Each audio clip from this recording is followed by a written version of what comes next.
Alhamdulillah semua anak-anakku dalam keadaan sehat walafiat. Kita bersyukur kepada Allah Subhanahu wa taala.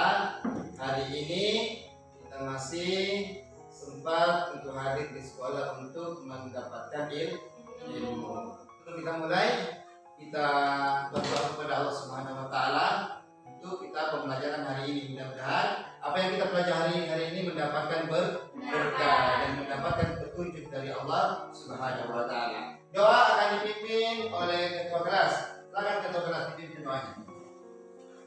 Sebelum memulai pelajaran hari ini, marilah kita berdoa agar kita mendapat ilmu yang lebih baik. Berdoa selesai.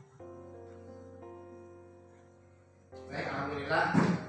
Mudah-mudahan doa kita ini dijawab oleh Allah Subhanahu wa taala. Amin ya rabbal alamin. Dengarkan namanya Miftahul Jannah Saidah. Muhammad Rizky Dewi Ardika Setiawan. Pak Guru ingin mengecek kelasnya. Apakah hari ini sudah siap untuk belajar? Siap. Tapi kelasnya itu masih ada sampah itu di bawah itu. Coba diambil, nanti yang diambil sampahnya.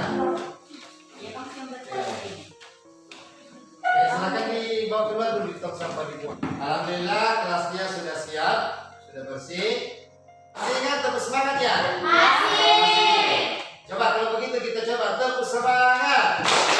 Tiap hari harus selalu semangat.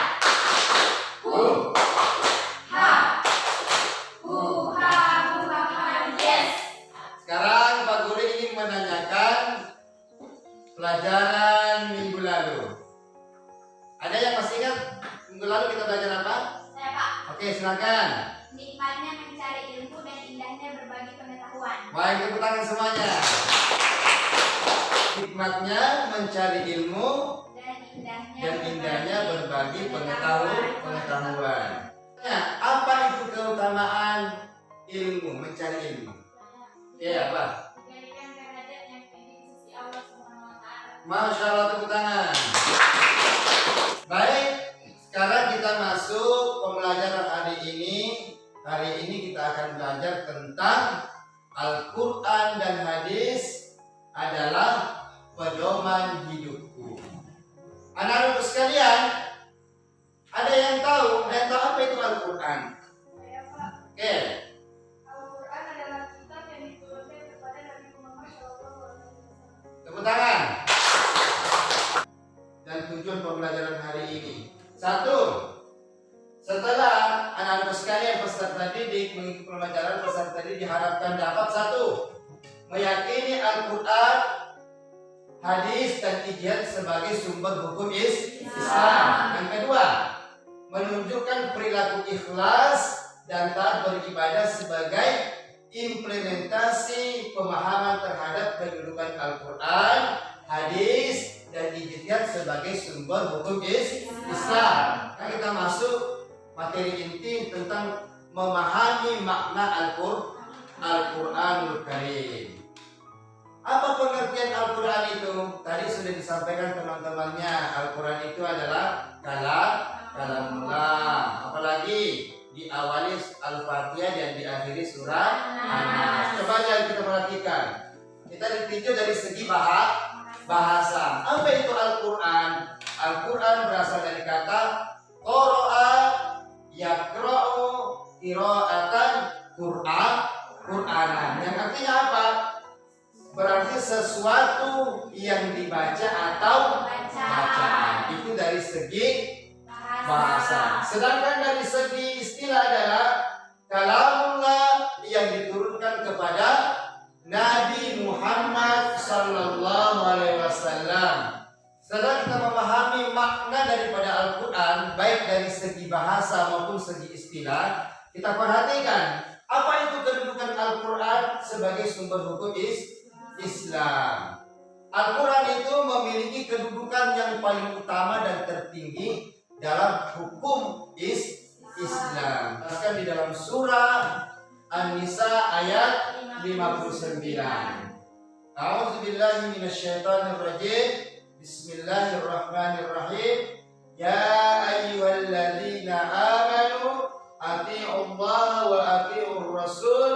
wa ulil amri minkum. Yang artinya apa? Wahai orang-orang yang beriman, taatilah Allah dan taatilah Rasulnya. Siapa itu Rasulnya? Muhammad SAW dan ulil amri. Apa itu ulil amri? Pemegang kekuasaan. Siapa itu pemegang kekuasaan? Pemerintah di antara kamu. Apa itu kandungan hukum di dalam Al-Quran? Satu, apa kandungannya? Para ulama mengelompokkan hukum yang terkandung dalam Al-Quran itu ada 3 bagian. Yang pertama adalah akidah atau keimanan. Yang kedua adalah syariah atau ibadah. Terbagi 2 syariah dan ibadah ini. Ada namanya hukum ibadah. Hukum ibadah itu mencakup apa? Mencakup sholat, zakat, haji. Itu hukum ibadah. Kalau hukum muamalah, apa itu hukum muamalah? Tentang pergaulan antara sesama manusia. Politik itu masuk dalam hukum muamalah. Yang ketiga, akhlak dan budi pekerti. Bukankah Nabi Muhammad SAW itu diutus untuk menyempurnakan akhlak? Innama bu'istu liutammima makarimal akhlak. Sesungguhnya kata Rasulullah, aku diutus untuk menyempurnakan akhlak yang mulia.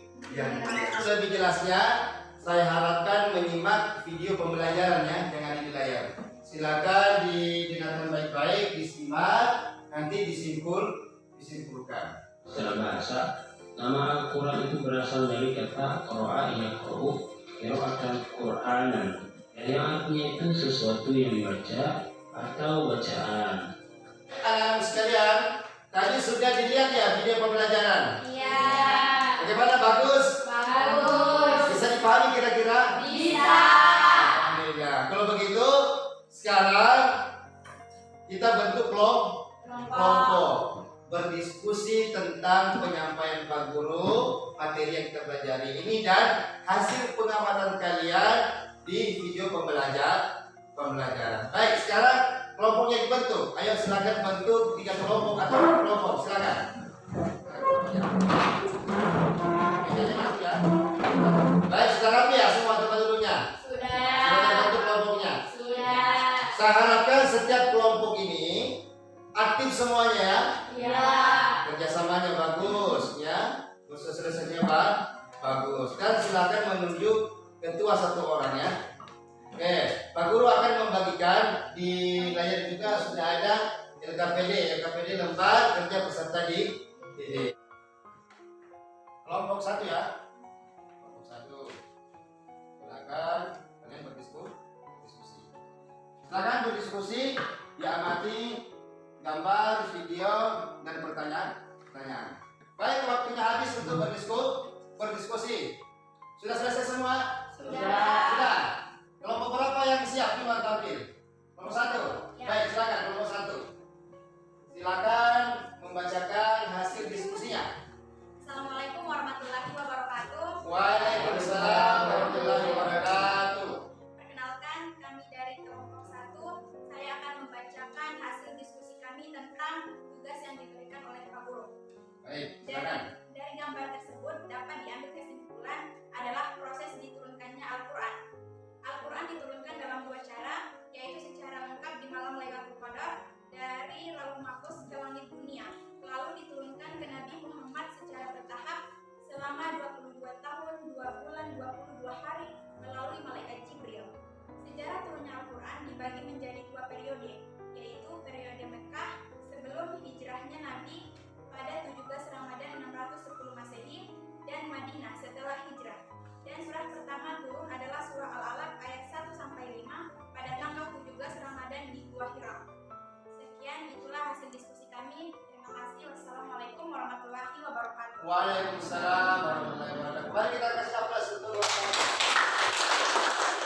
terima kasih. Kelompok 1 telah memaparkan hasil pengamatannya tentang tugas yang diberikan oleh Pak Guru. Kelompok 2, kira-kira ada tanggapan dari kelompok 1?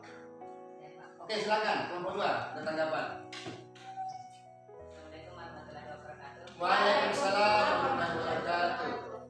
Perkenalkan kami dari kelompok dua ingin memberikan pertanyaan kepada kelompok satu. Baik, silakan. Dari pemaparan hasil diskusi tadi ada yang ingin ditanyakan, yaitu apakah Al-Quran itu diturunkan secara langsung sekaligus atau secara perlahan? Bertahap begitu. Bertahap ya. Oke. Sekian. Terima kasih atas perhatian. Baik, terima kasih untuk kelompok 2. Silakan kelompok 1 ditanggapi pertanyaan dari kelompok 2. Siapa yang menanggapi siapa? Saya, Pak. Oke, silakan ketua.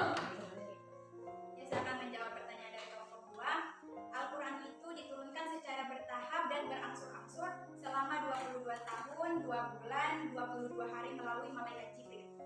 Bagaimana kelompok 2? Ya, terima kasih atas jawaban yang diberikan. Baik, terima kasih. Tepuk tangan. Diskusinya berjalan dengan baik, lancar, walaupun mungkin ada 1-2 orang yang agak kurang aktif ya, tetapi secara keseluruhan semuanya aktif semuanya. Kesimpulannya, materi kita pada hari ini tentang Al-Quran dan hadis adalah pedoman hidupku. Coba kita lihat apa itu kesimpulannya. Al-Quran adalah kalamullah yang disampaikan kepada Nabi Muhammad SAW melalui malaikat Jibril. Tadi bagaimana diturunkannya secara berangsur-angsur selama 22 tahun, 2 bulan, 22 hari. Sampai di pembelajaran ini kira-kira ada yang bertanya? Atau sudah jelas semua? Sudah jelas. Masya Allah, sudah jelas semua ya? Iya. Baik, silakan kursinya dikembalikan ke tempat semula. Ingin menyampaikan tugas untuk di rumah, ya. Silakan dilihat di papan tulis. Sudah ada tugasnya, dicatat ya. Tugasnya saya kasih waktu 1 minggu. Insya Allah di minggu depan kita akan melanjutkan materi kita. Tadi kita subtemanya adalah Al-Quran dan hadis. Minggu depan kita belajar tentang subtema ijtihad. Pernah kata-kata ijtihad? Belum ya? Ya, insya Allah minggu depan saya harapkan anak-anak sekalian di rumah bisa browsing ya, lihat buku mata pelajarannya itu, dibuka bukunya, dicari informasi tentang apa itu ijtihad. Nah, di rumah itu banyak belajar. Dikurangi main gadgetnya itu ya. Masih ingat kata-kata Bung Karno? Berikan saya 10 pemuda, maka saya akan mengguncangkan dunia. Kalian inilah generasi-generasi anak muda yang nanti akan mengguncangkan dunia. Dengan bagaimana? Dengan cara belajar dan belajar. Dan jangan lupa berdoa. Pesan Pak Guru adalah sampai di rumah jangan lupa sholatnya. Sholat semua ini. Nah, kita tutup pembelajaran hari ini dengan berdoa. Mudah-mudahan kita semua menerima ilmu pada hari ini, mendapatkan berkah dari Allah Subhanahu wa ta'ala. Kita tutup dengan tutup majelis. Subhanakallah bihamdika asyhadu an la ilaha illa anta astaghfiruka wa atubu ilaik. Sekian dari Pak Guru. Assalamualaikum warahmatullahi wabarakatuh.